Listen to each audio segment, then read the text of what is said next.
Dave is not coming tonight, and Court emailed that he was gonna be about 10 to 15 minutes late. I don't know about anybody else. Mary's out of town, but she wants me to call her and just want to listen in. Okay.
That went out that I gave everybody for everybody in the committee, it had phone numbers on it, didn't it? Yes. Yep. It's right here. I had people ask about Zoom or calling in, and I just sent an email back a couple minutes ago saying, call into a number on the phone, on the list of somebody that's here. We've done that before with speakerphones, and it seems to work okay. Right. My wife's gonna call in. They're gonna be able to, see and listen to us online on the streaming website. And we are turned on live right now.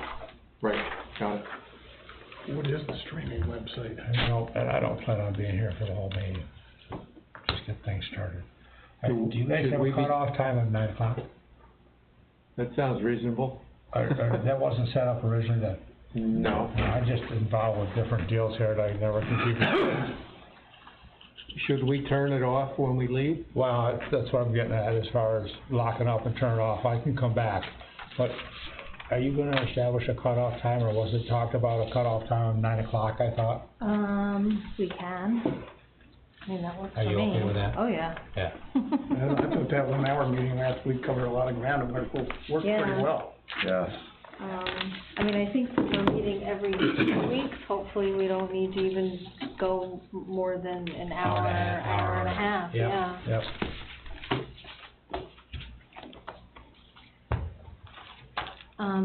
Do we need to do like official approval of the minutes or anything like that? I don't think so. Okay. Like I said, I think I might have said this before, do we go to Robert's Rules and do all that stuff? If we do, hold on. Exactly. Do you know what website to access this if you're not here? It's on the Town of Alexandria website. Okay. It'll say live stream, there's a link, takes you to a YouTube page. So all the videos for quite a while now have all been date stamped the same. Same thing. So you gotta kind of pick through. Just hit the most recent one on the left side. Yeah. Yeah, I'm glad you reminded me of that. I gotta talk to one of the Tring boys to straighten us out. Technology. It's great when it works. Exactly.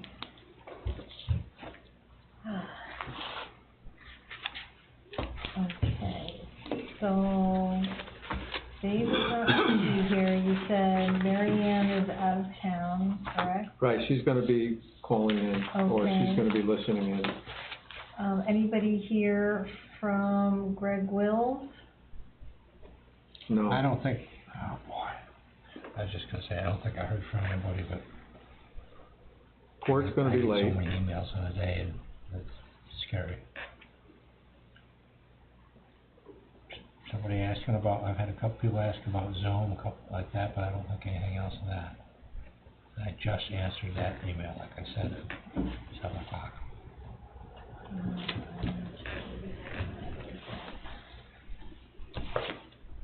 Okay, and nobody's heard from Shelley Bruce. No? I'm wondering if she's going to continue to come, because she is a resident of the village, and we're not including the village. So, I don't know if she's going to continue to come. And Courtney. I will call her tomorrow and ask her. Okay, perfect. Yep. Do we have a lot of complaints coming, well, it wouldn't be coming here to you from the village, would they?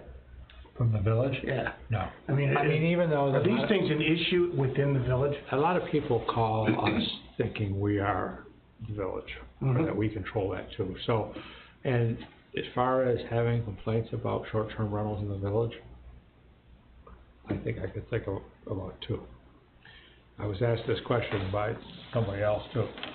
As far as complaints about short-term rentals in the township, I've had, in the last 2 summers, I've had 10, I'm gonna say. And 3/4 of them have been on Wells Island, but they haven't been on Tennis Island. They've been up on some roads up, they've got the bays up by the bridge, where there, you go down one of those roads and there's 8 houses down there. Brown, at Russell Drive, Okay, that's where I live. yeah, and there was a couple bed and breakfasts with lots of cars and lots of Suburbans parked on there, on the lawns when I went down there. Yeah, that seems to have mellowed out. Mhm. But when they started renting that place, and it was 1, 2, 3 nights, it was a mess. Yeah, Um, I think that's when I was getting calls from somebody down there. yeah, it was not this summer, it was summer before, Yeah, or maybe the one year before that. But it seems like that has simmered down. So Ron, if the town has an ordinance, how does that impact the village? Because the village isn't interested, but they're in the town. From what I understand, and we've asked this question already, it doesn't impact the village at all. They're not gonna, it's not gonna be So village enforceable in the ordinances village. supersede the town. And I talked to the mayor about it, and I talked to a board member or two, and they said, we wanna see what you do. Mhm. And then we'll talk about it. Right. You know?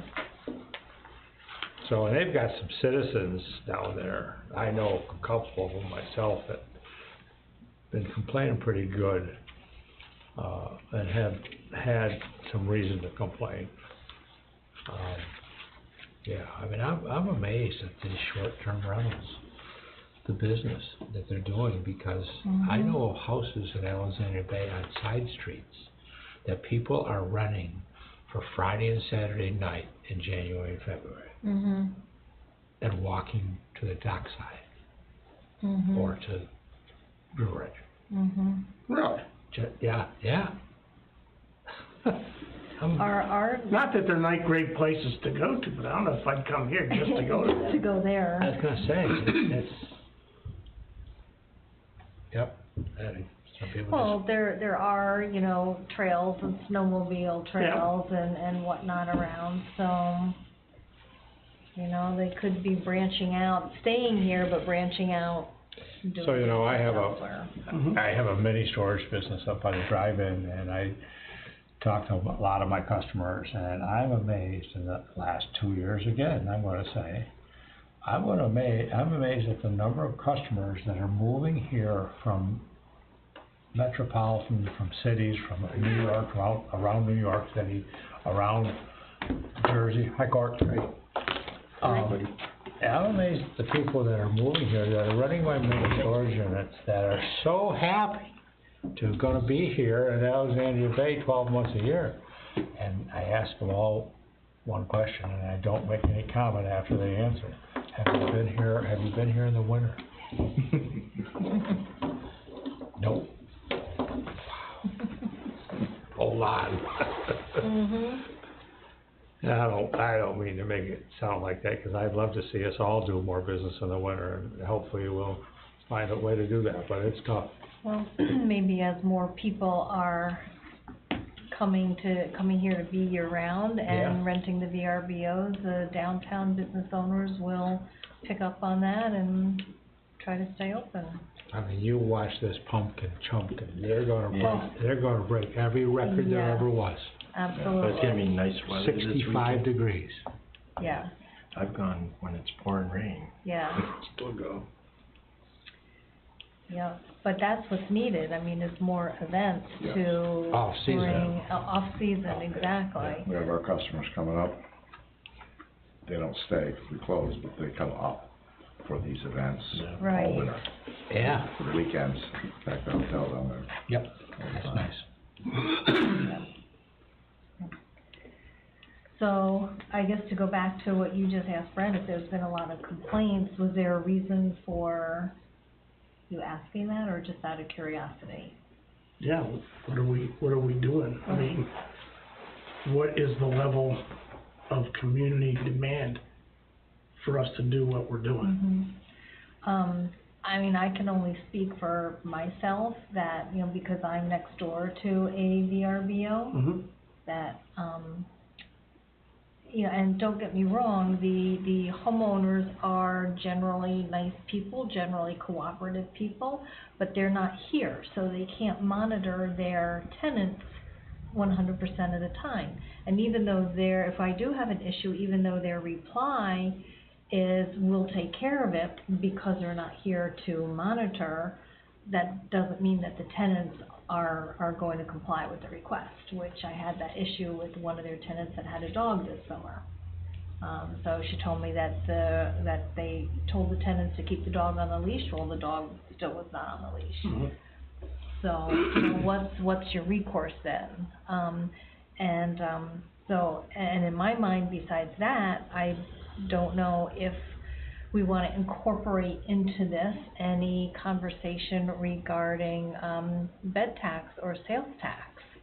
I think that's already given, isn't it? I mean, the town's already made a request to include, Well, the county might From the be, county. even wanna yeah, so I think that's speak up on already.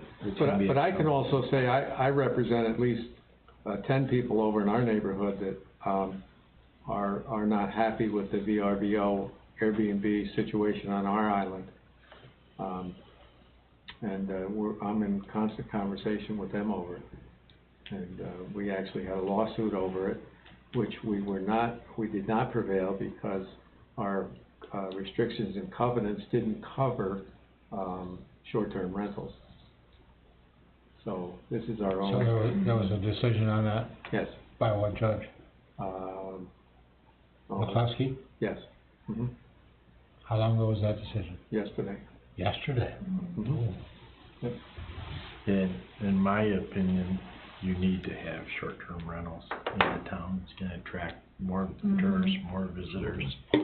And the county eventually will have a bed tax, we know that. It's just it's gonna happen someday, I don't know, this year, next year, it's gonna Process. happen. Yeah, it takes a process.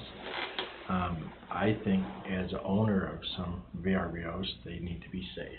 And one of the ways to have them safe is to have a simple, like when you have an apartment building with more than 3 apartments, you have to have it inspected by the local authority, having jurisdiction, the code officer, zoning officer. Maybe you incorporate it into the short-term rentals. But the first thing I think we have to do is make a definition. I like all the stuff everybody sent, but what is the definition of a short-term rental? And if we have that as step 1, because it shouldn't just be the VRBOs, the Airbnbs, the TripAdvisors, it's gotta be anyone that rents their place. And then what's so that's gonna incorporate all the types of homes and houses and apartments. And then we have to determine if it's gonna make sense. If I lived in your neighborhood, just personally, and I've lived in lots of neighborhoods that had covenants, deed restrictions, it's easy enough for your whole group, because you're isolated on Tennis Island, right, Tennis Island, or right on Wellesley Point, you're on Tennis Island. Tennis Island. To make a homeowners association, adopt There is no homeowners association. I know, you can adopt them, you can make homeowners associations. No, there won't be a homeowners association. So you don't have enough people that want it. Correct. Yeah, so if you don't have enough people, then you're gonna be in tough tough luck, so. That's why we're here. Yeah, Mhm. but we can't address, and I feel bad for you, and there's ten other people that probably have the bad situation next to them. And how do we make that, is we basically lead by example. Mhm. So the people that have the good ones, people will stop renting at these bad ones eventually. If they have to get an annual permit, that's okay with Mhm. the good ones, they're gonna do it. Sure. And the bad ones might get shut down because they don't Right. do it. But that's gonna fix your problems eventually in raising the rents. Mhm. So there's some places, the gentleman that was here last week that has, Mr. Schaefer. yeah, the townhomes. Yep. You know, so in those, there's people that rent $600 a night, $100 a night, that's the range, Mhm. same place. Right. If you wanna rent for $100 a night, once they start charging sales tax and bed tax, and you're going out of business. Exactly. You can't afford it. So, I know, just my gut feeling, is we're gonna have to pay bed tax eventually. Mhm. That's gonna keep some people out of the business, cause now there's accountability. We have our neighbors take care of neighbors. If you see some, people next to you, are you gonna want somebody not following the same rules? And I hate to say, you still have to start with what is a short-term rental. Mhm. Right. I And mean, and I think that to go back to answer Sky's question, is that short-term rentals aren't going away, they're going to continue to Yeah. grow. So even though there might be only 10 complaints now, next year there might be 20, and the year later, you know, there might be 30. Or it might be opposite, it might be less. Right, You right, don't know. you never know, but, and I agree with what you're saying, Court, is that, you know, they need to be safe, the property needs to be able to accommodate the number of tenants that they're renting to, so. And that can include parking, that Exactly. include beds, they include the, you know, the water department, you know, I'm gonna go to Clayton, you have a place in Clayton, right? Mhm. So you pay by the Yeah. bathroom fixture or bedroom Meeting fixture. just got started, you wanna be Here on we pay by speakerphone? the meter, Mhm. so there's other ways to Oh, okay, you're deter listening bad online. people. Right, right, so I Okay, think it's okay, needed it's working. regardless Yep. of how many complaints there are, because Okay, short-term sorry rentals are about just it. going to continue to grow. I Okay. mean, not only here, but, you know, Every place around in the everywhere, they're growing. That's nice to hear. One of We the got difficult numbers things- on, listening to us online. Did I say anything?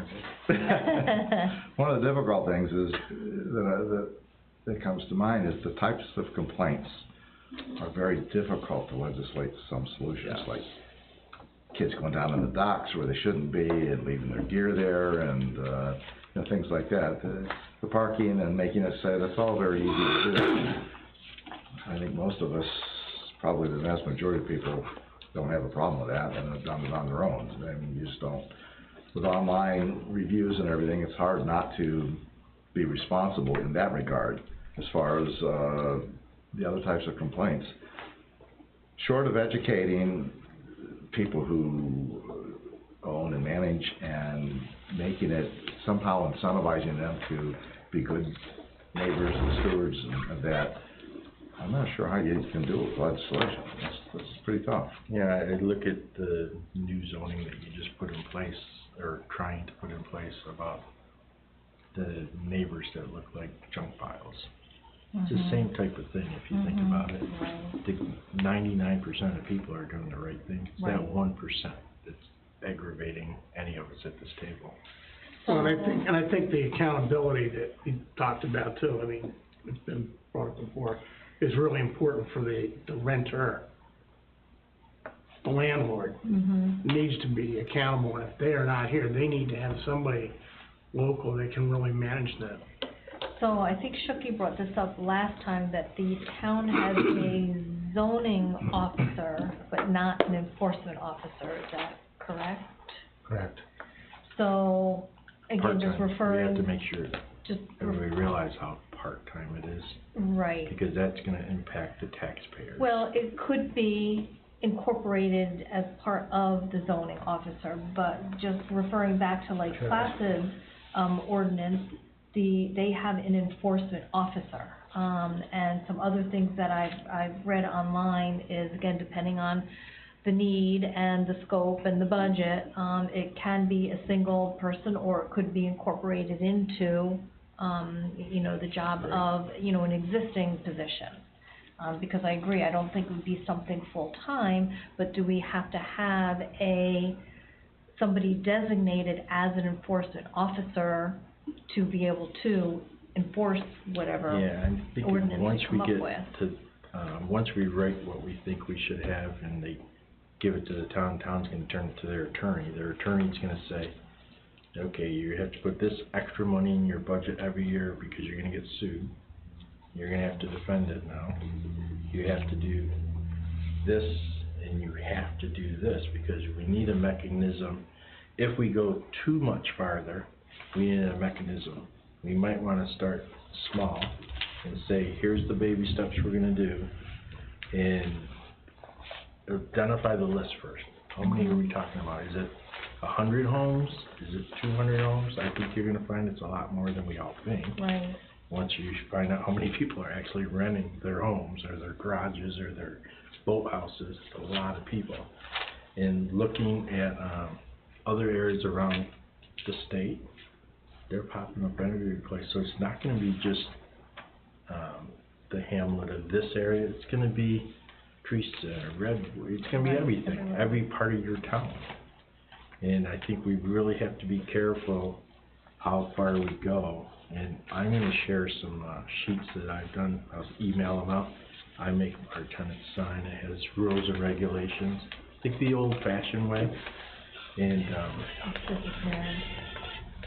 we're a little bit Hello. different because Hi, my Mary. wife Yeah, checks how are you? everybody in and they have to sign the thing in front of us.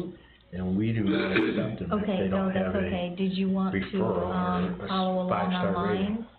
So if they have a 3-star Okay, rating, so if you go to, yep, They if gotta you go go to the someplace town's else. website, and I think the baby steps are gonna make more townofalexandria.org. sense for all of us. there And is, just it should be this on the week, front we page don't talk on where about it says anything but live what is a stream, short-term rental.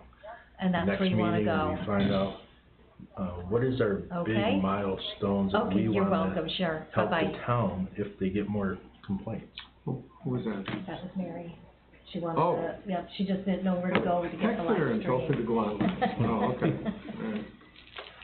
So I agree with everybody around the table, just so everybody knows, but everything we're even gonna recommend is gonna impact so many people both ways, and I'm afraid of the taxpayers. They have no vested interest. They're just gonna be against anything we decide. So we have to decide the best possible thing, so when we turn it to the town board, they're not gonna be embarrassed. Right, So I think baby steps rather than. sure. And I loved all the background work, that was great, I read all that stuff. But let's, if we can, you're the chairman, but if we can, I think let's just start, right, what is a short-term rental, and then figure out how many we really have. So why don't we start, you know, just bullet pointing topics that we think should be, like, and kind of develop an outline. Yeah. So if we have the definition of, what a short-term rental is, we can start with that as one. Enforcement plans. Enforcement. This can be our hardest one. One of the things I was gonna say when you were talking about zoning officers is that our zoning officers are Ron, BJ, and Norris Hanshu. And when you talk about enforcement, they do go look at places, they do go write citations for places, they do go write I'm not sure of the proper name of it, but they write them, I'm gonna say they write them up with this document. And that requires them to answer or remedy the situation within 30 days. And then they check on it again. If it's not taken care of, then they write them again and it goes to the court. And eventually, the theory here is they get called into court. We're having problems with that because we've called a couple of people into court over the junk law, and we looked at the junk law that's been here since, they say 26 years, and the lawyers looked at it, the judges looked at it, everybody looked at it, and they said, this won't hold up to anything. So we rewrote the junk law, and that was brought out last meeting, and it'll probably take us a month or two to approve it and edit it and change it and do things to it, and hopefully put it back in action in 60 or 90 days. Brent, how long did it take you to write the new junk law? Was that like a year, 2 years, 3 years? How long to write it? Yeah. This new one I just talked about? A matter of a few days, because just took other junk laws that had been in court and that were enforceable and that we had case history of, and we took the good parts out of all those, and our lawyer did that for us. So hopefully it's got teeth. So we have, for the outline so far, definitions, enforcement. Are we gonna include site plan reviews in that sort of, process? Is the, You'd have to change all the zoning laws, and Right. so you'd have to really get into, You start with permitting, if you're gonna have a, yeah, so well, all right, permitting. permitting might be a Permit better. or application, again, you know, I'm just keeping in mind a comment that Mary made last meeting, that look, we don't need to reinvent the wheel. You know, we've got a couple of, like Placid Lake George, ordinances that have been passed around, and just looking through them, you know, I think it would not be a bad idea to go through these and pick out the, paragraphs or the topics that we feel would fit well for our community. So we have, looking at like Placid, there is registration, there is So let's just do one at a time. So registration. permitting, permitting, Yeah. Whatever you wanna call it. right. That might be a good thing as number 2. Should try and identify what issues need to be resolved. I don't think we're ever really gonna know that. We're gonna have the 10 complaints that we can make sure that some of our stuff might help resolve some of that stuff. It's, nobody has a crystal ball here. Our goal is to prevent it from being a problem. Right. I think one of the things that I'm guessing, like you mentioned, is parking. You know, available parking for the Especially, unit. especially in this town. There's Let me- not a lot. Let me talk about another complaint that I've got some experience with, and it's called a noise complaint. Oh, yeah. Mhm. And back in my village days, New York state law, to enforce a noise complaint, you had to have a noise meter. So we had a noise meter that was expensive, they're cheap now. But you had to have it calibrated every, whatever. You can get an app, you can get an app. Now. I'm sure you're familiar with that, with radar, right? Yeah, but if you don't have a calibrator, it's not enforceable in Yeah. court. Yeah.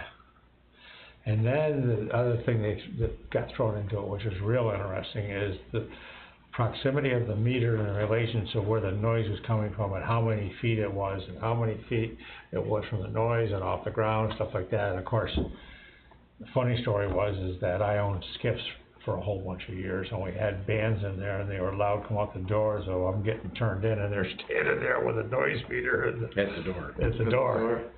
You know, and he's right in the door. The whole place is closed, the only place the noise is going out is the door.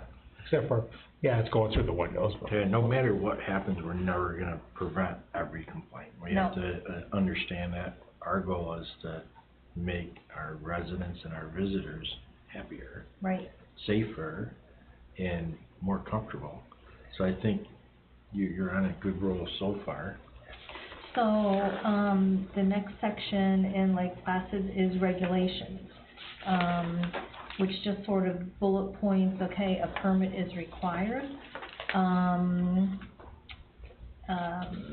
Proper No insurance. short-term rental may be rented for greater than 90 days in any given calendar year.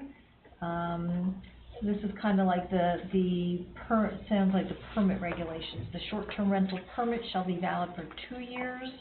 The renewal, application shall be the same as the initial application at the end of the expiration of 1 year. So it talks about the duration of the permit.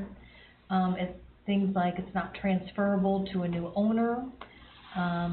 There shall only be one permit issued per property, so it sounds like this section is the permit regulations.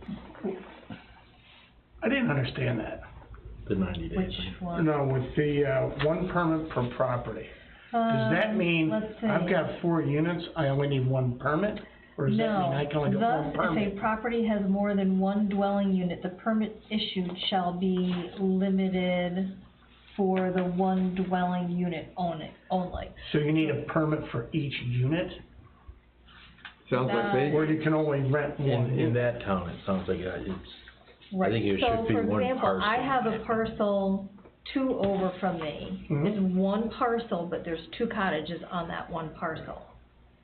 So, that's considered 1 property. So does that mean it's 1 permit for both cottages? well, we'd have to define that in our Right. little list, because theirs is too vague. Right. So it looks like this section deals basically with the permit regulations.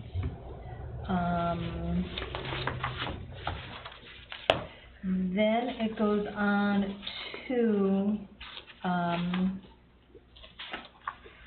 the application requirements and compliance with the following standards, such as smoke detectors, exterior doors, electrical systems, fireplaces, number of bedrooms, number of parking spaces. So I think there's 2 different things here. You know, one is the permit requirements, and then the other is the property requirements.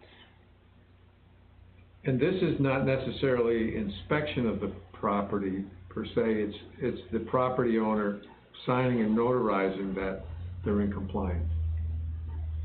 So it's not necessarily a site plan review.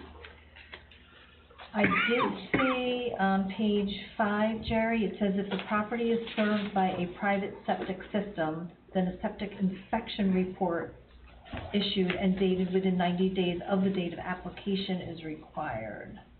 Right, But again, So that's septic.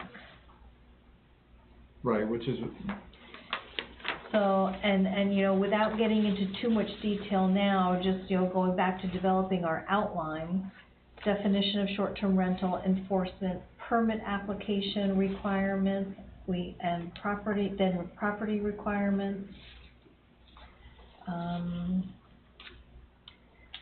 This says short-term rental standards. All short-term rentals shall meet the following occupancy standards. And it goes on to talk about how many occupants per number of bedrooms. right.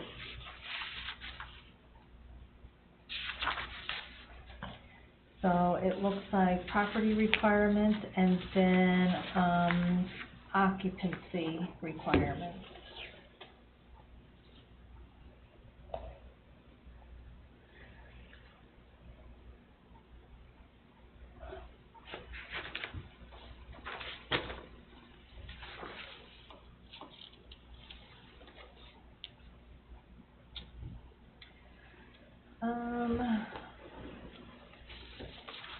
Then there's information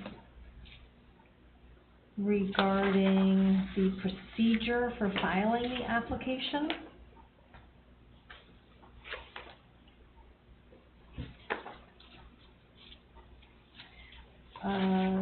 There's information pertaining to the enforcement officer declining an application for X number of reasons.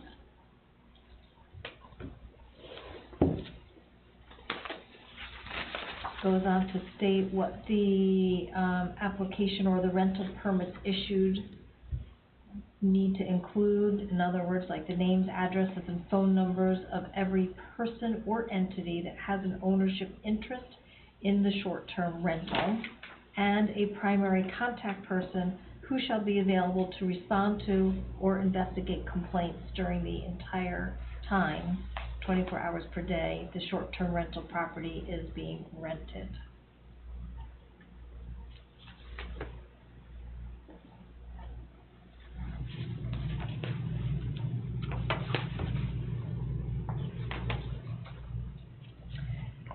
The next section is display of permit and notification, so the permit has to be displayed.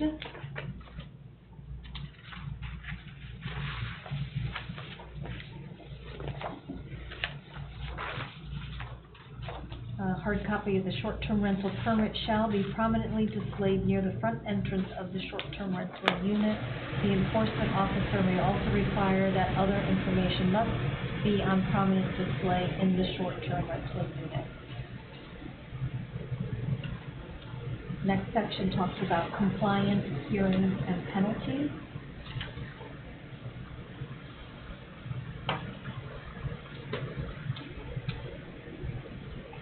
And then there is, the next section is the STR Appeals Board.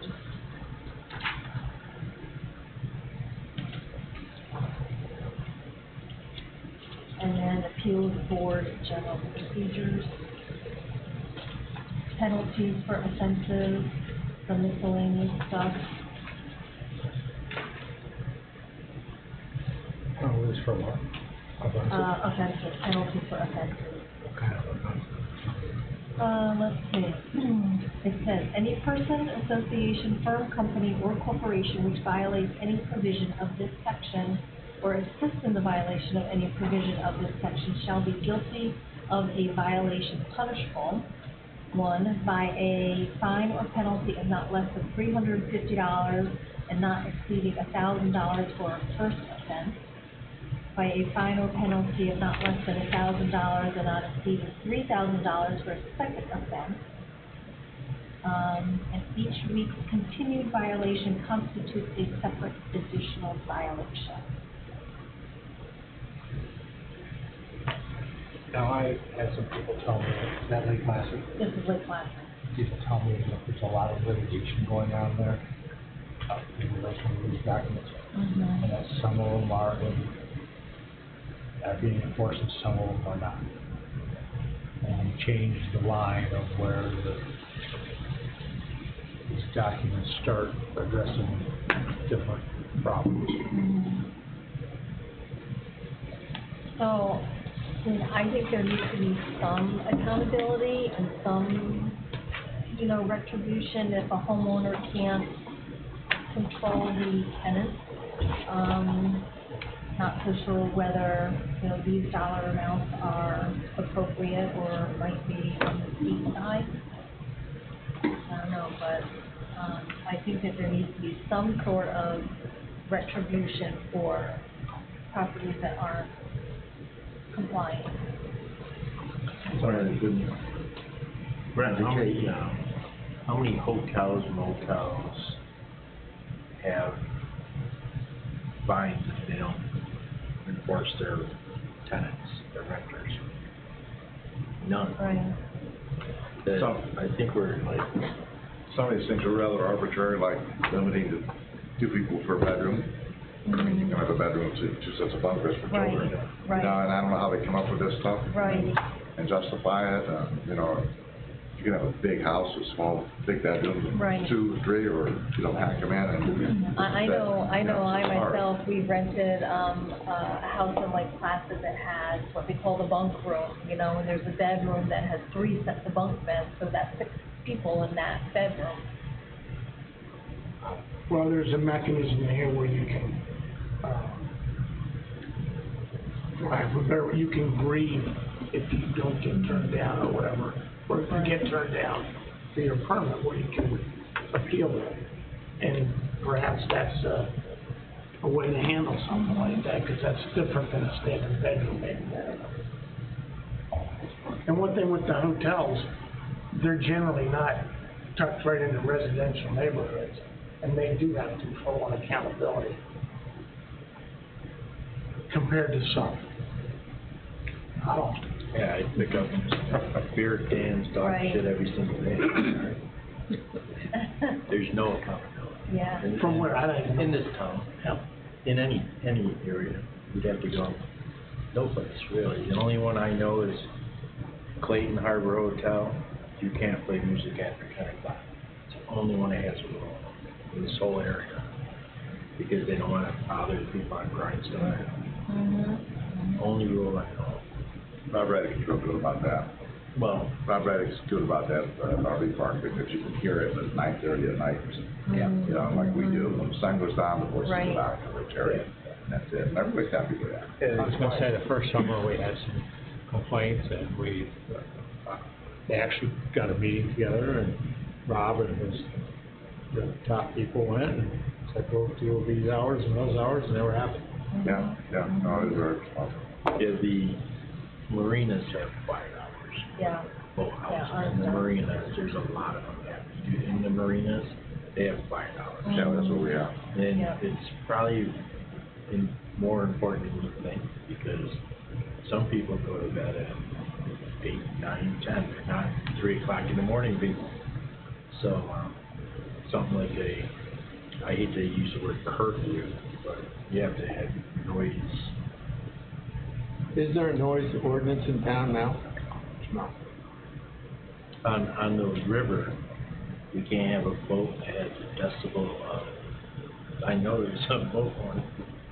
That's why people have silent thunder.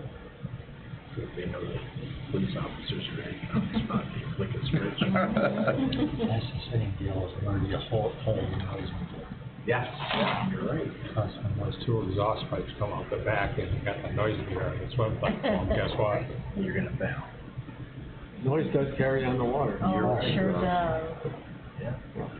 Sure does. But I think you got some good ones so far.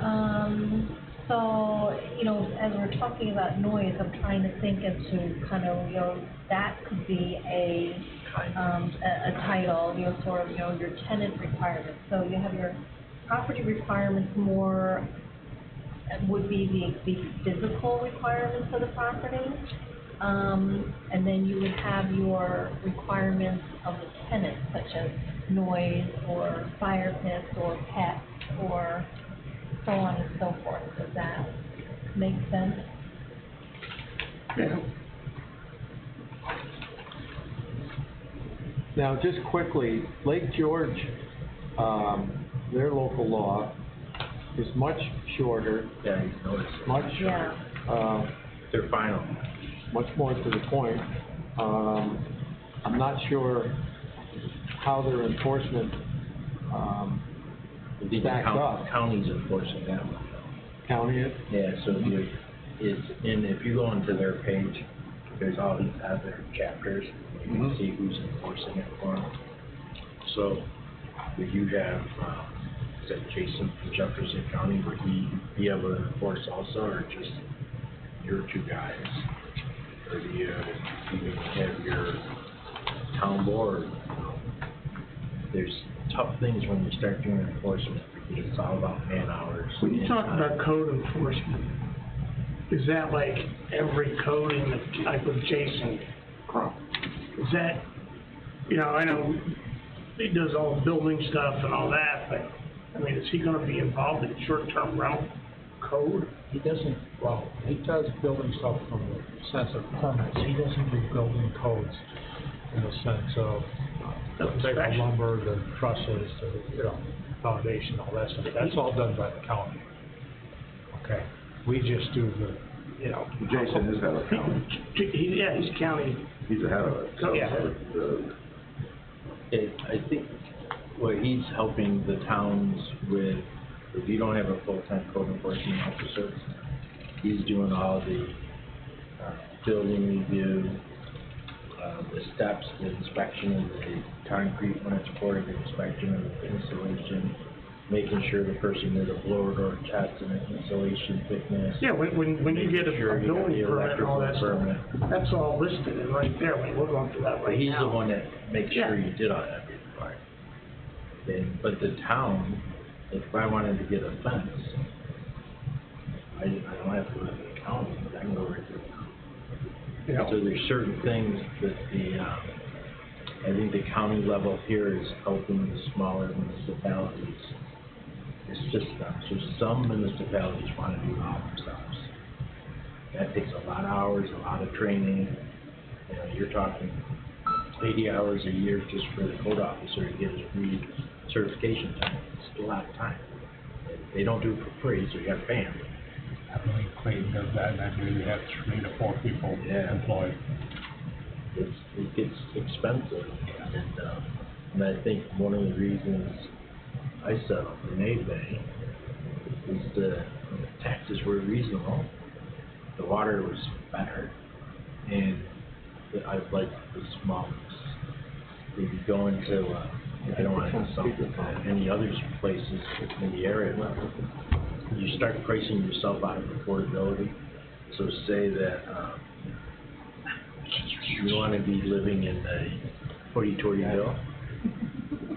You don't want to be price yourself so far out that it's too expensive to live there. Now you're forced to sell. In a town like this, there's enough acreage, the values are still reasonable, the taxes are very reasonable. Every time we have another layer of procedures, it costs money. Sure.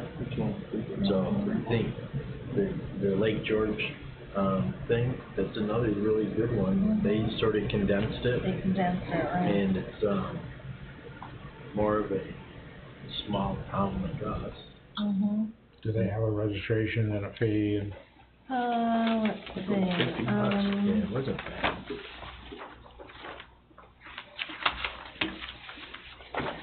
parking, Septic, smoke system. They had the septic thing in there too, which is very important because of wells and yeah, stuff. and they do have violations, they have occupancy limitations. So going through Lake George's real quick, it states the owner shall assume responsibility for the health, safety, and welfare of the renters by complying with all building codes, sanitary codes, and local town of Lake George zoning code. The owner of the rental property assumes responsibility for the conduct of the tenants as to protect the health, safety, and welfare of the surrounding property owners and to protect the property values of the neighborhood. I actually really like that. The rental premises shall have adequate parking, garbage facilities, occupancy, septic capacity, a local emergency contact. If the zoning officer determines any of these requirements are not adequately addressed or that the residential rental is in a location that may pose adverse impacts, the site plan review may be required. Then it goes on to say requirements for smoke detectors, septic systems, occupancy limitation, requirements of owners of rental property, parking. Then it says each residential rental shall at a minimum comply with New York State Property Maintenance Code and Warren County Building Codes and Fire Prevention. If you read the New York State Property Maintenance Code, there's nobody complies with that. There's what, I couldn't hear. The Property Maintenance Code, it was designed for people with fire escapes, etc. Maintenance code. And it's so extreme, you'd be doubling the cost of your house just to comply with that. So I don't know how they got that one in there. Because that's more for high-rise apartment buildings, Right. etc. There's a paragraph that talks about change of use. I'm not really sure what this is referring to. It says residential property owners utilizing their property for short-term residential rentals who have an approved license for such use will be considered similarly to tourist accommodation type uses. As such, those property owners with residential rental licenses will be subject to occupancy tax requirements. And I think we're gonna see that coming with the Right. county. Right, and that's probably a county fee. Yeah. But it is written into this Yeah. town ordinance. But it probably lets them aware of it, which is, you don't want to have expenses. I find the next one interesting, the grandfathering. I was just Yeah. reading that, grandfathering of pre-existing non-conforming short-term residential rentals. Those rentals located in zoning districts where the use is no longer allowed, but that were in existence and known to the planning and zoning office on or before the date of the adoption of this section, shall be grandfathered and allowed to continue as a short-term residential rental only if, and then there's about 4 different things that it talks about. I'm gonna go. Can you, somebody call me or text me a little bit before you're gonna When be we're done? done? And I'll come back up and lock up. Okay. I'm not very far away. Okay. Yes, sir. And the nice thing about that, so I'm gonna say 2 sides to the story. So if somebody purposely bought a property to have it as a short-term rental, that protects that person. I'm gonna use the village sign law now, the new proposed village sign law, Right. because the state didn't approve it yet. So their sign law, basically everything's grandfathered, it's anybody new. So when you go into, the court of law, they're gonna say, well, they had it for X number of years, they're grandfathered. So what they spelled out, if it was before that law was adopted, they're grandfathered.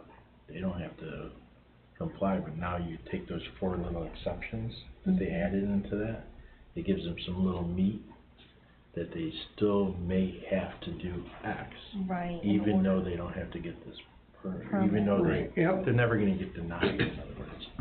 But they still have to follow some rules. Right. So A unless, good example of that would be the septic. Yeah, the septic's more important than everybody thinks. Oh, yeah, it's That can contaminate the wells.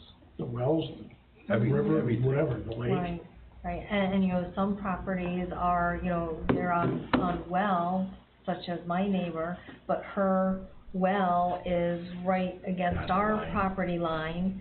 So when there's issues, which there currently are, you know, we're walking by and seeing their, you know, septic. Yeah, and don't forget too, this isn't the only body of water in this town. No. they Right. We do have a don't lot of do that. lakes, wetlands and stuff Right. that this could be applicable to as well, Right. so it's, Right. So, yeah, Lake George has a permit, it's $50, Is that annually? uh. I didn't read that part. Obtain a residential rental permit from planning, it doesn't say. Doesn't say, No. It whether they have to doesn't say. renew or not. And they also have zoned areas that prohibit, short-term rentals. Whatever they are, RM1, RM2, RH, RR, LC. Short-term residential rentals shall be prohibited in the RM1, RM2, RH, RR, and LC district. very important people. Must be.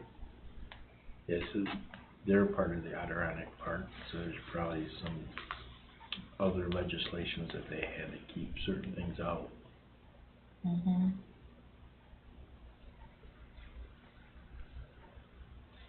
So, okay, so far we have definition of short-term rental, enforcement, the permit application requirements, property requirements, the physical property requirements, occupancy requirements, and tenant requirements. Are we going to include like any violations, like George does have a section on violations? Hang on, tenant requirements, refresh my memory. Such as the, having to do with, noise, pets, let's say fire pits, you know, things that the tenant needs to abide by. Okay.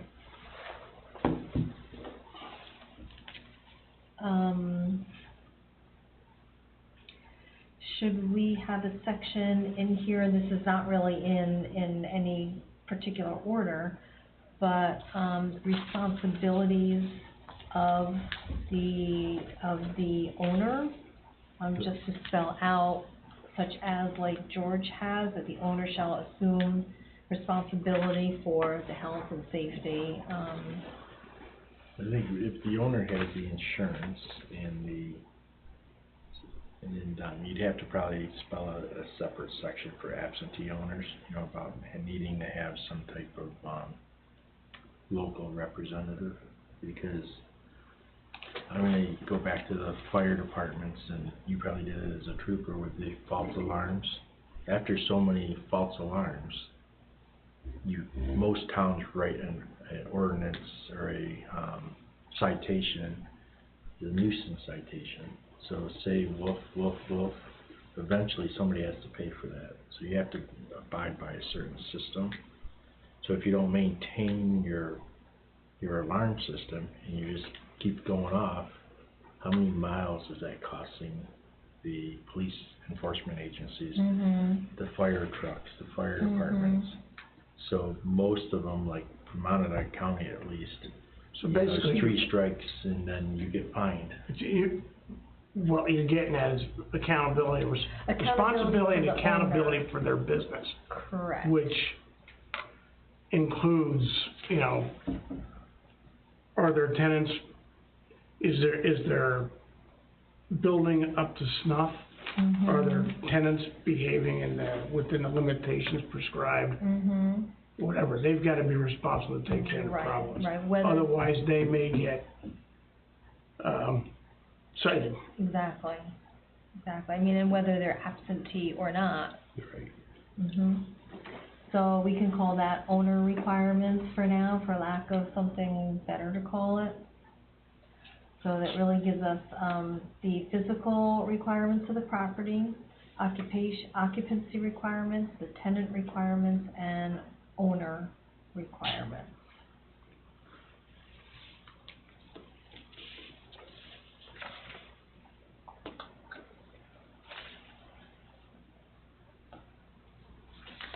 Anybody have anything, violations?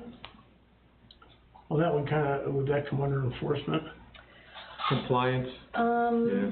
We could guess. Well, I think it might be twofold, or it might be able to be put at some point into one section, but I think we need to outline how the enforcement is going to occur, and then what the repercussions are if there are violations. I mean, it still could eventually go into one paragraph, as can maybe some of these other bullet points. Yeah, I think enforcement should come down closer to the bottom. Yep. Yep.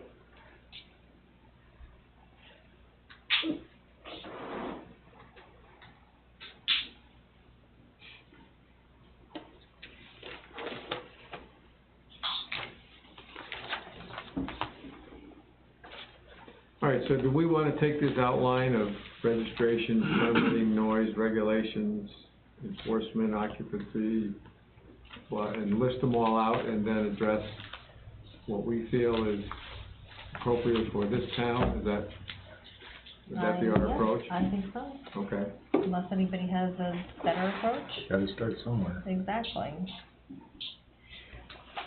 So definition of short-term rental, and I'm sure that the attorneys are probably gonna want to get their hands in that, but, I think we've talked before, and kind of agreed that, the short-term rental will be, for a period of less than 30 consecutive nights. That seems to be sort of, Right, New York State describes Standard. that in their dwelling unit law, that short-term rentals are less than, and every other town seems to say the same thing. same thing, exactly. Does anyone, and can you even break it down further into less than a week? Because the experience on Russell Drive was when you had that less than a week, nobody assimilates into Right. the area. But then again, you could have somebody says, well, I don't care, your weekly rental's still cheap, I'll take it, and I'm only here for 2 nights. Right, And they can do what right, they they want. can still but- do that. I think the 30 days is more than fair. What Lake Placid had was the not more than 90 days. Didn't make sense at all, Well, because. No, the 90 days was a limit on the number of days they could rent short-term rental for the year. Yeah, That they're was, limiting your business. yes. and I It's not don't see fair. any need to do No, that. I don't either. That's probably one of the ones. Because that 90 fell days is before. all you're gonna do here, for the most part. Exactly. Unless you get ice fishermen that come. That's a possibility. That's rented. So, Possibility, I It's fun. suppose. so then besides the time period, it seems as, let me see if I can find, so like classes is a little more expansive, talking about that the types of properties that it includes. Lake George doesn't really specify unless I haven't found it yet. You mean Yeah. it describes the buildings and so forth, is that what you're saying? Yeah, What were you That looking for? includes any residential apartment, single or two-family dwelling, condominium, yeah, I think that's gotta be spelled out. so, yeah, that's what I was looking for, to see if Because if you Lake George don't, had then somebody that. will say, well, you haven't described my place, so I don't need to qualify. But with Lake George not spelling it out, does Under that definition mean? of short-term Yeah, rental. it means it's more Right. flexible. It means it's more enforceable if they don't spell it Right, out. because if you're not spelling it out, now it just includes everything that you're considering as a short-term rental. That's the way I'm reading it, is that what you're saying, Court? Yeah, whereas if you go to spell it out, then you've gotta make sure you cover everything, because then if you miss one, then somebody's gonna say, well, I'm exempt because I'm not part of this list. That may be a question for the attorney, does it need to be spelled out as far as the building type? Or just say that if you plan to rent it out on a short-term rental basis, you need to obtain a permit, and then the ordinance applies to you, regardless of the type of building. So if you have multiple dwellings, small dwellings like cottages, I think the number's up to 3 or 4. If you have over that, health department steps in and you regulate it. Under that, that's not. So you'd have to make a distinction, because if they're already regulated by the health department, that doesn't incorporate all the other things that you're talking about in short-term rentals, whereas, you know, I don't know where the lines Is are. that number for like the total number of properties that one person or one entity owns, I think it's, or? I think it's on a contiguous, Yeah, on like one in a parcel. Within the boundaries of one parcel, One I believe. parcel. Yeah. But you'd have to make a distinction there, so you're not overlapping, and health department doesn't get involved in the issues that Right. are coming up here, as far as parking. They're concerned about water and sewer and the proximity of structures to one another. That's their primary concern. Parking, not at all that I know of. And, But I think health department would, like, some of the things that we're looking at fall outside the scope of the health department. but if you have two, what I'm saying is that if you have 2 or 3 cottages on one parcel, all right, the health department doesn't get involved in Right. anything. There are short-term rentals, Right, 3 on one parcel as opposed to 3 on 3 individual parcels. Whereas if you have 4, then they step in and here. But would they still be classified in that case as short-term rentals or not? right, And I'm just right. saying that that's something that's, I think that's a question then for the attorneys. yeah.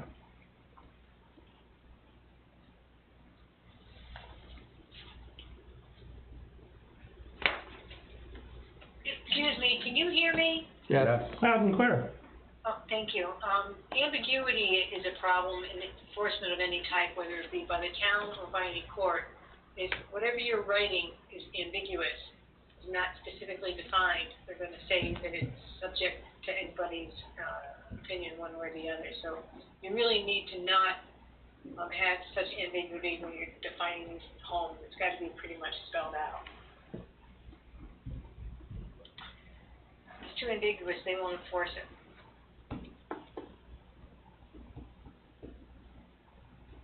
It's a good point. well, Lake Placid does spell it out, and they also include in there that there are exceptions, and, it excludes, hotels, bed and breakfast establishments, schools, and not-for-profit dormitories. Yeah, be that as it may, I mean, the reason they probably did spell everything out is for specifically that case regarding enforcement. So, I mean, you can change whatever you want to within that, the scope of that, as you had just mentioned, all those different types of buildings, and change it that fits our township, but we cannot be ambiguous. So if we look at Lake Placid, the way Lake Placid spells it out, it includes most things. Immediately what comes to my mind is they say single or two-family dwelling. I think I would say single or multi-family dwelling, so that you're not limited to, you know, what if you have a unit that is three-family, or four-family? Agreed. So, Lake Placid says it includes any residential building or apartment, single or two-family dwelling, which will change to multi-family dwelling, condominium, townhouse, guest house, cottage, cabin, or accessory dwelling, which is rented as a living quarters with kitchen for any period less than 30 consecutive nights. We have, I don't know if accessory dwelling is considers a boathouse an accessory dwelling, or if we need to specify a You boathouse. probably have to define accessory dwelling. You're gonna Right. have to really define it big time, because if you go on VRBO's website right now and Airbnb, they're renting tents, they're renting campers, they're renting Right. boats. There's a place right here in town that rents boats, and Right. actually over on Wellesley Island rents boats. How does that have to do with, You're still renting, so they're gonna be, it's a short-term rental. So, so you're gonna regulate U-Haul? no, if you're sleeping in it, you have to have some kind of thing. But it's So- not, it's not a dwelling. I know. So if I pull up next to your house with my boat, On a and I rent it trailer. out to somebody, you're not gonna regulate it? But you're gonna regulate the house that's already fixed? Correct. So short-term rentals Interesting. are, there's Correct. so I many don't think right now. I don't think we're into regulating boats. Do you see how many are renting their boats here in this town? But what about campers? They're doing that too. They're actually, you go online, they're renting tents on property sites, on campsites, next to somebody else's property. The same thing, I think it's, the new generation is not buying anymore, they're renting. But are they renting them as short-term rental, or, Yeah, short yeah? term, yeah. I think we need to go back to some baby steps here, because you're gonna go so far, you'll be paralyzed. Right. So, Yeah, I don't think we should, I mean, I'd have to see these tents they're renting, but, there's people all over this river that use their big cabin cruiser as a cottage. Right. right, if they're on There the, you go. and if they're on the river, Understand that one of the things is that you're talking about permanently adhered structures to temporary mobile structures, and there's a difference between a mobile structure and a stationary structure. If it's portable, a tent, boat, car, a whole different set of rules apply. Yep. So we're basically looking, if you pay property tax, that is what we're looking at talking about. I think that's correct. yeah, I don't think we should expand this to try to include marine, homes, and you're right, Wellesley Island Marina does have a houseboat that they rent out. They have one houseboat. And there's one down here in the village, and it's not the town, but in the village, there's like probably a dozen boats they rent out. Houseboat? Tied to the dock. No, they're just stationary tied to the Alright, dock. but They don't even move. Well, that's another day, I think. Well, that's in the village. Yes.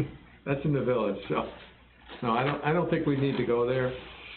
So why don't we start off with, using the definition in Lake Placid with the exception of changing two-family dwelling to multi-family dwelling. Hey, can you read that again? Read.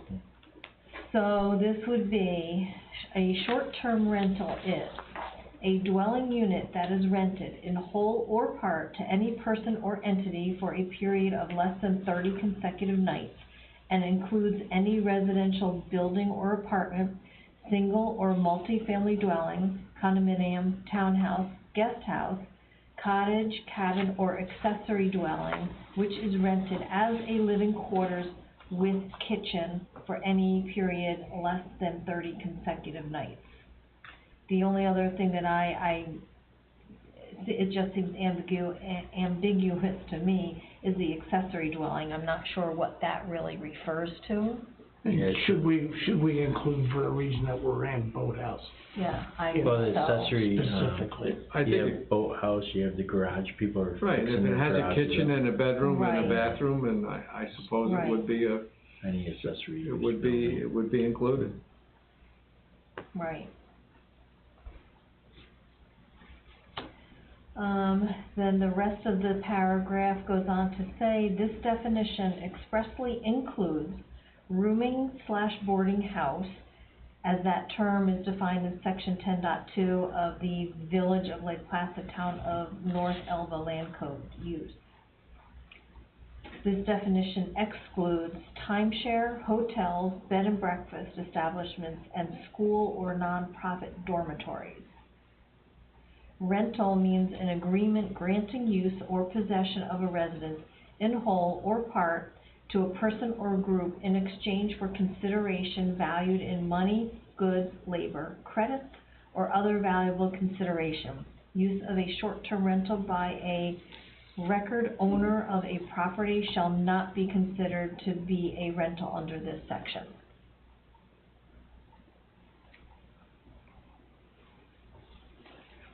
Yeah, so the owner can stay in his own place without considering it a rental. Correct. Yeah, I think we should adopt that terminology. I do too. It's complete. Mhm.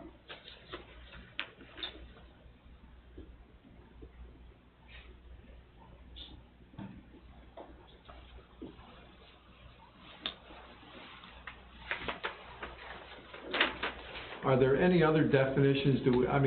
We don't have to get into describing baths and half baths and. I don't think so. I'm not even sure why that's in here. Why do they have a definition of a bathroom? Yeah, I mean, that's Yeah, pretty, lots of paper. that's pretty standard, generally. Where's the look at short-term, tenant?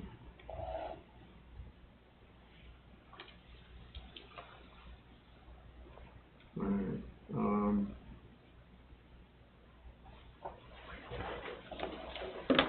alright, so is registration next? Sure.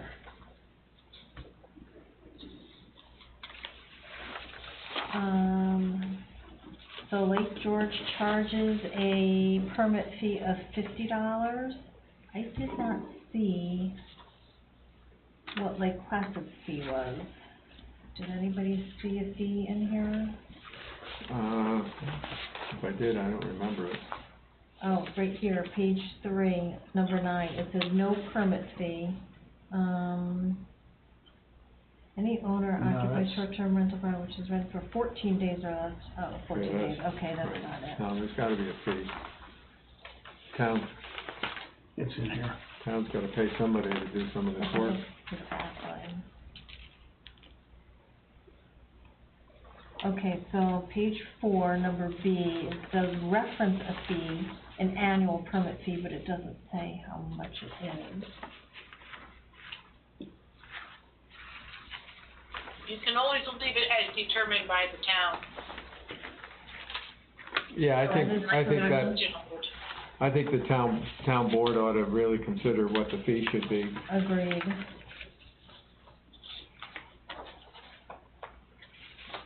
Okay,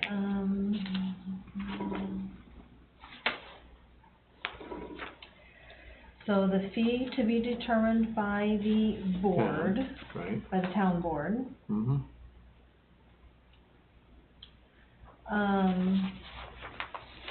On page 3, Lake Placid says a short-term rental permit shall be obtained prior to using the unit as a short-term rental.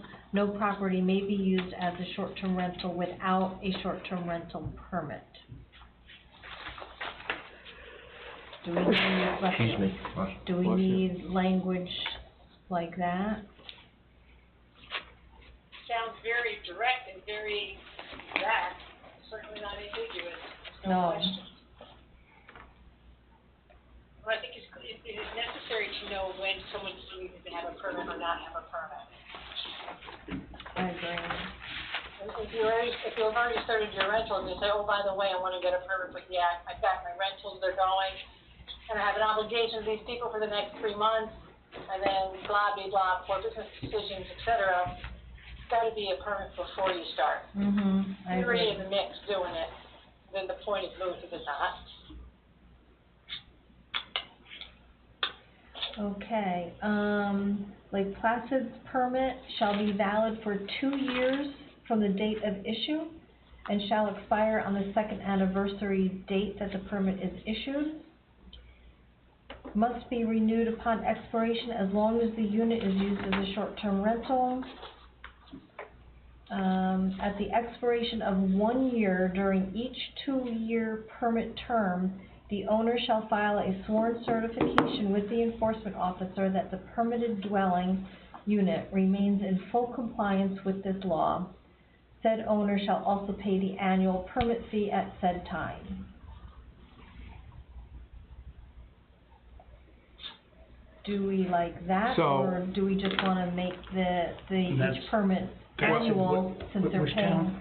this is Lake Placid, since they're paying an annual permit fee anyway? I'm just trying to think of the bookkeeping end of it. Well, the bookkeeping end lets it stretches it out for 2 years in this case. And all they have to do is file probably a short certification and pay their fee. And pay their fee. After the first year. If you do it every year, they'd have to apply for a permit every year, and that seems more arduous. Why not just make it a 2-year, here's a 2-year permit, it costs you this much, why do you have to come back and pay it every year? Right, that's what Instead of Well, you could do paying that. 50 every year, just make Make it it $100, $100 for right. 2 years, and right. if there's no problem, you don't have to worry about it. That's what we do with our, that's what we do with our registrations, right, and our, Yep. with DMV. Sounds reasonable. Are we then not going to require any sort of, annual, sworn certification? No, because I think the You do it for that enforcement or period. For the or the period. complaint process will determine whether something needs to be done. Okay.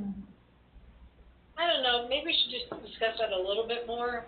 If you've got a dwelling or a structure that's been up for 2 years, and there's no certification, is there any kind of, liability on the town's part saying that, this thing's been up for 2 years? Right, I You don't mean, have the certification that it is still in good full force and effect? Well, I think a lot can happen in 2 years. So do I. And the thing is, the only thing you really, instead of having them fill out a permit, which we're not advocating, is basically fill out this certification, staple it to the original permit, file it, and be done with it. Then if you look and you find out that these people don't have these certifications, that's certainly the beginning of, okay, let's start here, no, they haven't been certified for this year, what are the further problems that we have? So you can call the initial permitting the application, and then after that, it's a renewal. Yes, I would think so. A renewal with a sworn certification that everything is, in compliance with the law. Does it make any difference if it's called a permit or a registration? I don't think so. Who's gonna determine what you have to comply with? What laws? So that's Are where we're indicating- that's gonna be the next section Right. when we rate them. Right, We're just trying to figure As out far as what it egress is. window, I mean, all that. right, and yep, we just Because if haven't we're gotten just there yet. registering, you're registering, we're not actually, Lake George is like that, I think, they don't give out a permit, you just register with them? Lake George, they call it a permit. Okay, understood. So they do call it a residential rental permit. Well, understand that, you know, when you fill out for your driver's license or your registration for your car, you're filling out a form from DMV, and this is what you are registering, a 1995 Honda, blah, blah, blah, and it's going to the township, it belongs to this person, with an address. You're filling out a registration, which is really a form, so that you can get the permit once your registration's been approved. It's not used, it's not being used in the same phrase, the same term. Your registration is your application, I guess. Right. And then your permit is saying, okay, we have approved your application, i.e. your registration, here is your permit, and it's good from year 1 to year 2. The words aren't interchangeable, they are not. Right. So just recapping for a second, if we're all, in agreement with doing your initial, so it's gonna be a yearly term with a yearly fee. Your initial application or form that you're filling out is an application, and then it can be a renewal thereafter with a sworn, certification of compliance. Right, your application, if approved, because they have to obviously be approved, will then garner your permit for 2-year permit. Does that make sense, what I'm saying?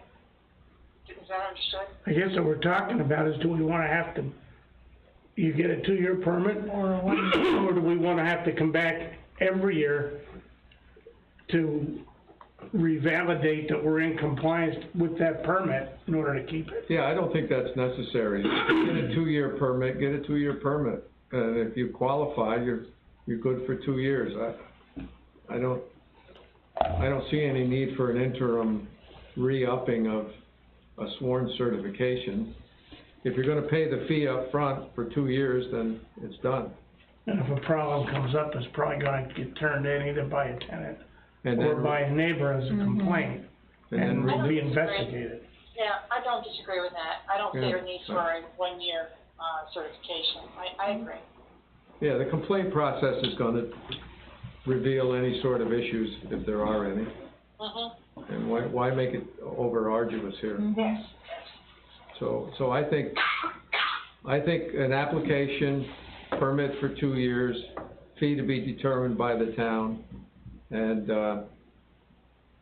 then, renewal after 2 years. I second No. it. I'd be in favor.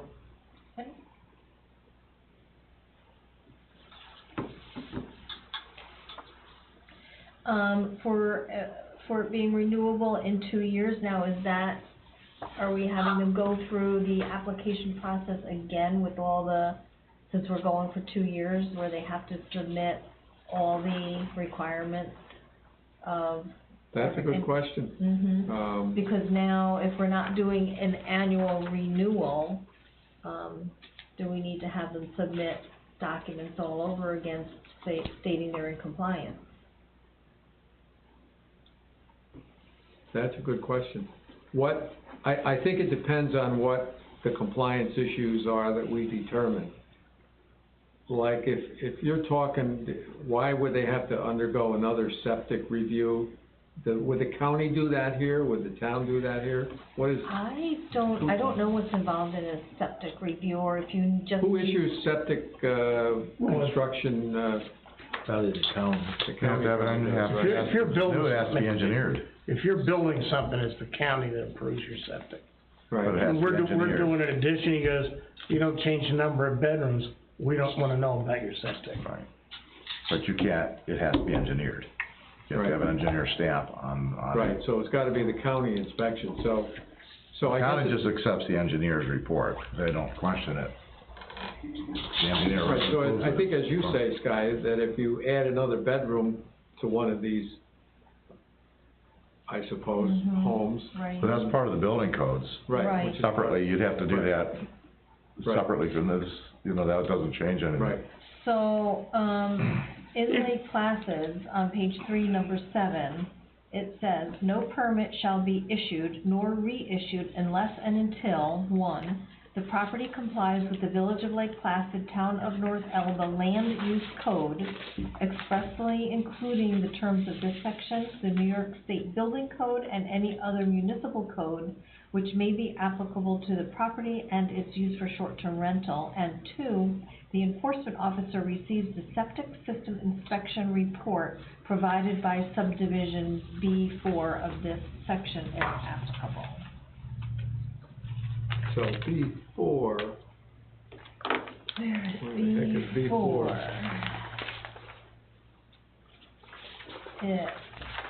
If the property is served by a private septic system, a septic inspection report issued and dated within 90 days of the date of application stating the size of the tanks and leach or absorption field, blah, blah, blah. It's a pretty lengthy paragraph. I'm not gonna read it all. Right, I see it. But On page 5. Right. But I do think if we are going to go to a 2-year permit, that it's not really a renewal, it's a new application. A reapplication. Over a reapplication. Well, just remember the bulk, go ahead. This application process is completely arduous. I mean, it's got to be fairly reasonable to ask people to apply and then help to continue with their compliance. If you've got like a 10-page application thing, that's going to be a problem. Well, the other thing too, if you take the town of, or not the town, but the Village of Alexandria Bay out of the equation, other than what's along, there's a lot in this town that most of the rest of the town is on private septic It's on systems. septic, Right. correct. Who are we gonna get to do the inspections and stuff on this? Mm-hmm. So maybe having that recertification that you're in compliance with, and if you need to re-inspect, that would be on a longer period of time. I don't know. So but- maybe we need to do some research into who would be providing a, septic inspection report. Good point, Stacy. Very good. Yep. Great.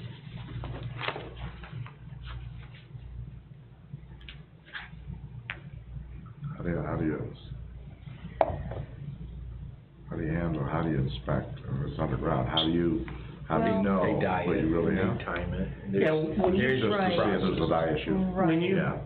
buy a property, you get septic inspection, Gotta be so many And well- gallons for so many decades. Right, but you don't know what's underground. Well, what they do is they dye it, and they time it, to see if it's the leach or if it's the leach. They have processes for all that. The thing is, if you're using a house as a single family, you're only using the bathroom X number of times. Now you start using accessory uses, all those codes are making sure that septic system and leach field can handle the extra volume. So if you rent out the house to a dozen people, and the septic system's only good for 4 people, Right, then you can't have it as a rental house. That's why we put that stuff in. right. or you put a limit on how many occupants. Yeah, that's what the septic Right. law really does. That's why it's the 2 for 2 people bedroom. per bedroom, Per because that's bedroom. what septic systems are based on. Mm-hmm. That's why I it's just there, but Googled, a couple of things, that I Yeah. can do 2 things at once. I was paying attention. But this is if the internet's correct. It says It's there's, alive. 6,000 parcels in the town of Alexandria. There's 561 households, which I don't know if that's right. There's 350 rental houses. The population in 2019 was 4,061, in 2020 it's 3,945, in 2021 it's 3,754. And there's 229 Airbnb short-term rentals. Doesn't have anything to do with people that rent by owner. Right. So you're dealing with a lot more rentals than we thought. Mm-hmm. There's probably 300-400 short-term rentals in this town. oh, I'm Yeah. sure, yeah, I'm sure. So I just thought it was Yeah, interesting interesting, yeah. seeing those numbers and the decrease of population. It's really surprising.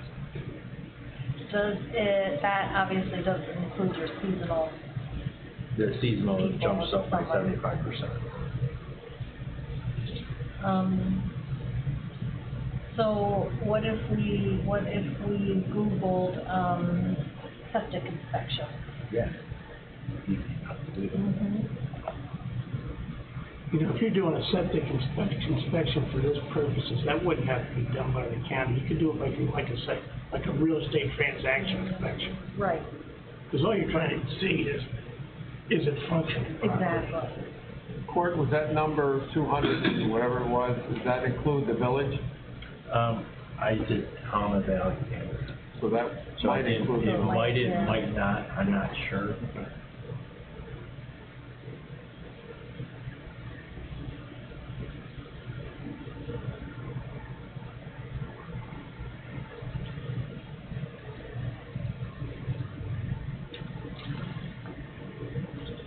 You put New York.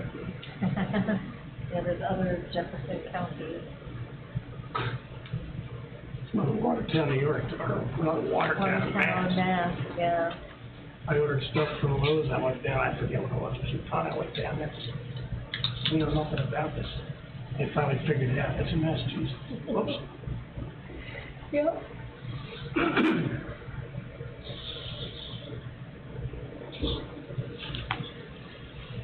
So do we think this is a good stopping point for tonight? Yeah, I think so. And I think, you know, we I think we can, went to 8:30 last time. Yeah. and we can, during this time too, individually develop our own, Yeah, outlines on yeah, these things. exactly. And, Basically says Jefferson County has a department, the building code department, Mhm. Jason's department, that will handle that. There's outside architects and engineers list that can provide additional inspectors. So, I'm Does sure. anybody know anybody up in the town of Alba or Lake Placid that, we can speak to? I think, I was gonna call one of the code officers there because after our last meeting, I heard that there's hundreds of litigations going on over the short-term rental in the, town of Lake Placid, in the village of Lake Placid. And it was so bad that the village of Lake Placid moved it outside their territory. They didn't want to be in all the lawsuits. So they stopped doing the town stuff. Is what I heard. So what I do have to call you it. mean, they stopped allowing short-term rentals in the village? They stopped requiring the permits until the litigation's done. Okay. So you but- have to, so I was gonna call the fire chief up there to find out who to talk to find out if it's real internet stuff. Because half the stuff you put on the internet, you don't know if it's true. Right, true. Depends who wrote it. If you hear it from a code officer, you know it's true. So the town has, Go ahead. I was gonna say, the town has a moratorium up there currently, and the moratorium is supposedly, according to this, is considering splitting the type of STR permits into two categories, lodging permits and cap permits. I have no idea what a cap permit is. But the town is also considering residential districts as areas where STRs are not compatible, Yeah, what they. and where permits would no longer be So issued. one of the, things that we found out from what, a couple of our friends, they said that most of them just started giving the prerequisite and you were exempted from all the rules and all the laws. Makes it a better practice. So that's what the Right, big okay. fight is over. So I was gonna reach out to one of the officials through the back and just say, is it really going on? What is the number? How many lawsuits are real? Is it just one person saying it's anti-short-term? Is it one person that's pro? Nobody knows until you make a phone call. Sure. So I'm gonna call the fire chief